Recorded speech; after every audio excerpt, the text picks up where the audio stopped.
মাধ্যমিক পরীক্ষার শুরু হচ্ছে 10ই ফেব্রুয়ারি থেকে, শেষ হচ্ছে 22শে ফেব্রুয়ারি। পরীক্ষার সময় হচ্ছে 10টা 45-এ প্রশ্নপত্র বিতরণ হবে, 11টা থেকে লিখবে, এই দুটোর সময় শেষ হবে।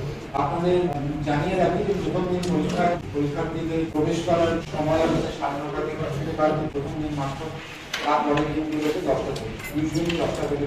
যিনি পর্ষদের তরফ থেকে থাকছেন, পর্ষদের হয়ে তাদের কাছে থাকবে এক্সাম অ্যাপ, যে অ্যাপটা আপনারা ডেভেলপ করেছে, আমরা সরাসরি যাতে ভাগাভাগি করতে পারি, যোগাযোগ রাখতে পারি। এবছর 9,84,753 জন ক্যান্ডিডেট, তার মধ্যে মেল ক্যান্ডিডেট 4,28,803 আর ফিমেল ক্যান্ডিডেট 5,55,950। আপনাদের আমি জানিয়ে রাখি যে পরীক্ষা কেন্দ্রে পরীক্ষার সময় কোনো ধরনের স্মার্ট গ্যাজেট, মোবাইল ফোন বা এরকম কোনো ইলেকট্রনিক গ্যাজেট থাকবে না। পরীক্ষা দেওয়ার সময় যদি তাদের কাছে এই ধরনের কোনো বস্তু পাওয়া যায় তাহলে সম্পূর্ণ পরীক্ষা বাতিল হবে।